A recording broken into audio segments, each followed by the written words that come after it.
Picture yourself 50 meters underground, in a tunnel so narrow you can barely extend your arms.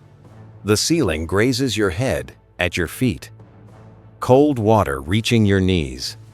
No electric light, no GPS, no precision instruments, just an oil lamp, an iron pick, and the sound of your companions chipping rock on the other side of the mountain. You have to meet them, but you cannot see them, only hear them.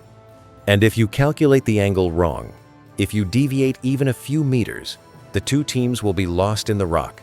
Months of work will be wasted, and the most powerful army in the world will raze your city. This is not fiction. This happened in Jerusalem 2,700 years ago. And the tunnel, those men dug in the dark, without modern technology, with a precision that still astonishes 21st century engineers, is still there, with the water still flowing. What nobody tells you is this. In 1880, an Arab boy playing in the channel of the tunnel slipped and fell into the water. When he stood up inside the tunnel with a candle, he noticed something carved into the rock wall.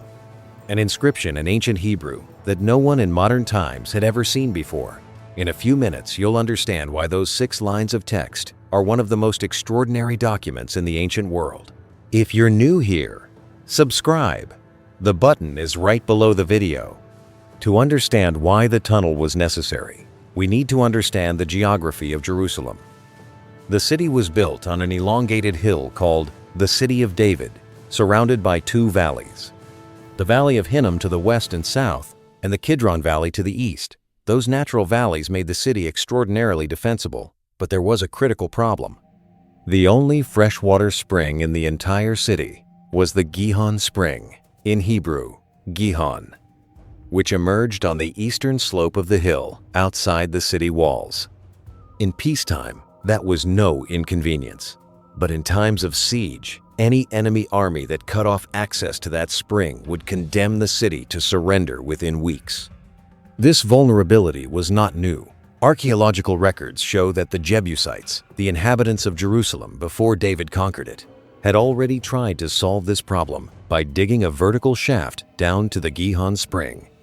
The famous Warren Shaft, discovered by archaeologist Charles Warren in 1867, is probably one of those earlier attempts. But no earlier solution was sufficient for a prolonged siege by the largest army in the known world. Hezekiah needed something more radical. Hezekiah's plan was one of notable strategic elegance. It wasn't just about bringing water inside the city. It was about making the water disappear from the enemy's eyes. 2 Chronicles chapter 32, verses 3-4. Hezekiah blocked the springs of water and the stream that flowed through the land, saying, "Why should the kings of Assyria come and find much water?" The plan had 2 simultaneous components.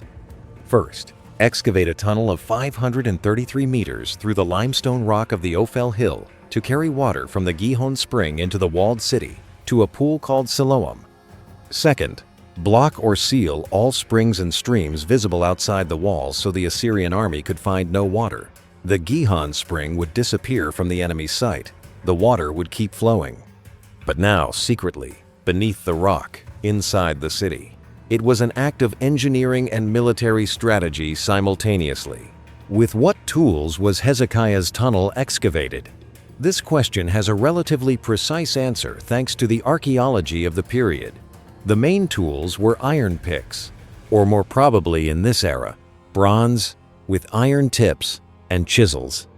The rock of the Ophel Hill is limestone, a sedimentary rock relatively soft compared to granite or basalt, but requiring considerable physical effort to excavate continuously. Lighting was by oil lamps.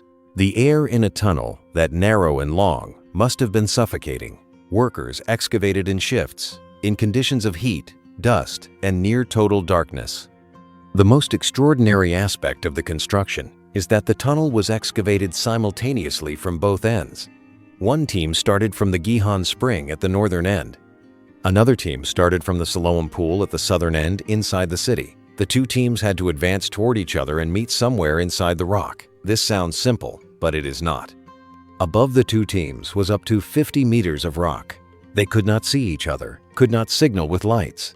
They had no angular measurement instruments comparable to what exists today, and yet they had to maintain a trajectory that would bring them to meet within centimeters at the meeting point.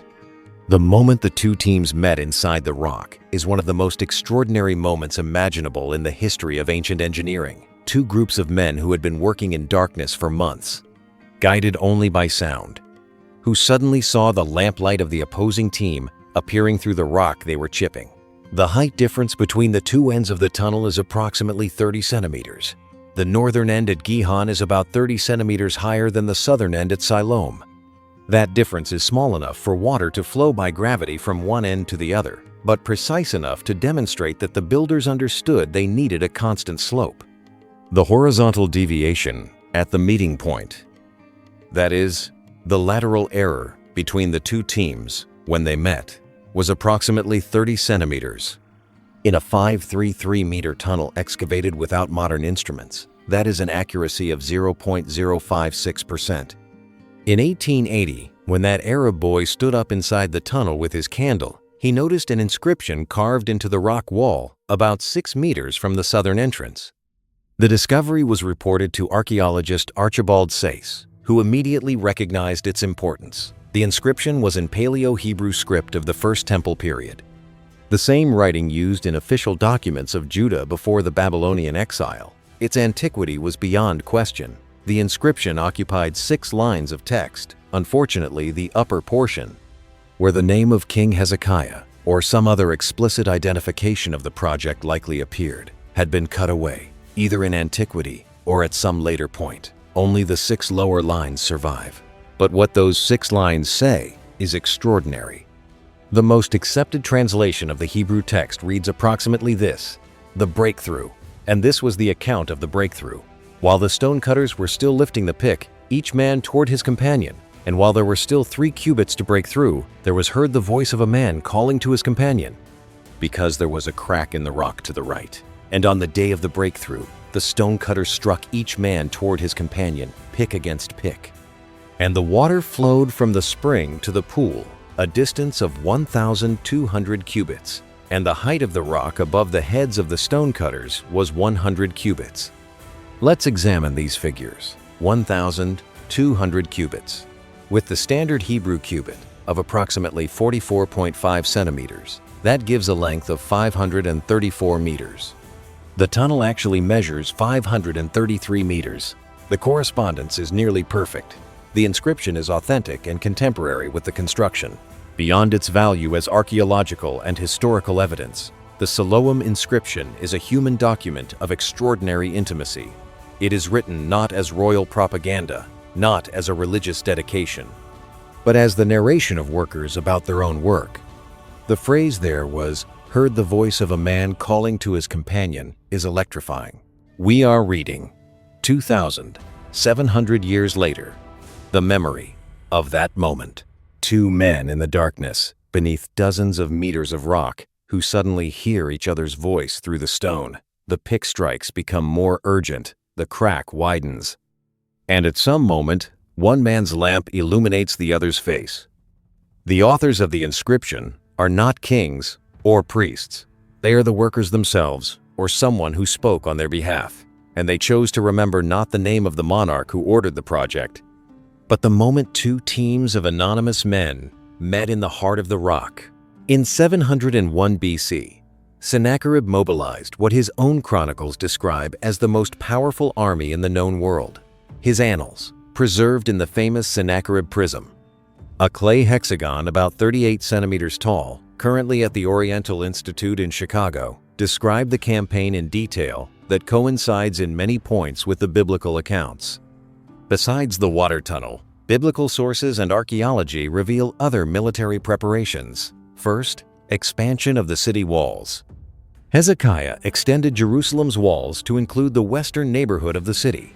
Israeli archaeologists found remains of this wall, called the Broad Wall, in Jerusalem's Jewish quarter in the 1970s.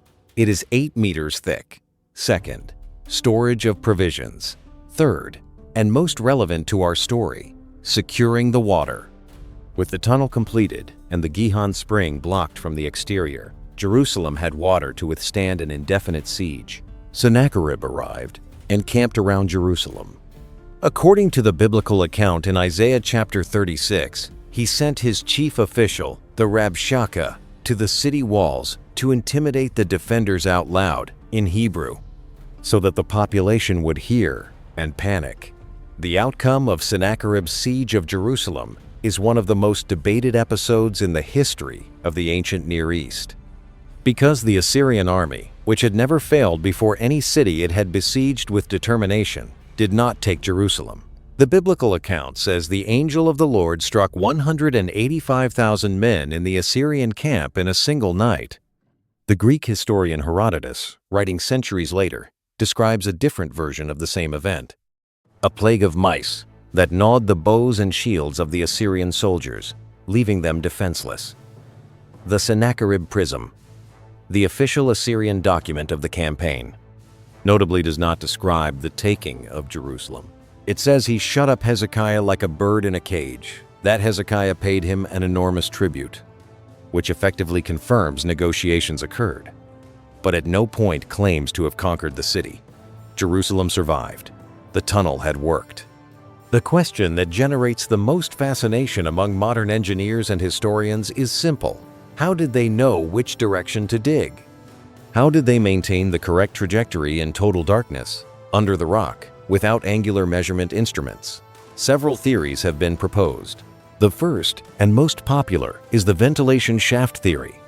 Some researchers propose the builders began by excavating a series of vertical shafts from the surface, marking the desired tunnel route, then connected those shafts from below. This would have given workers reference points in the correct direction. However, geological studies have not found conclusive evidence of these shafts along the tunnel route. The second theory is the karst fracture. Following theory, the limestone of the Ophel Hill is traversed by natural fractures, systems of fissures created by geological processes over millions of years. Some of these fractures have orientations that approximately correspond to the tunnel's path. The builders could have followed these fractures, which are easier to excavate, and would have transmitted the sound of the opposing team's picks more efficiently. The third theory, proposed more recently, is a combination of the above, a hybrid explanation currently most accepted by the academic community. If you ever visit Jerusalem, go into the tunnel. It is an experience that few structures of the ancient world can match.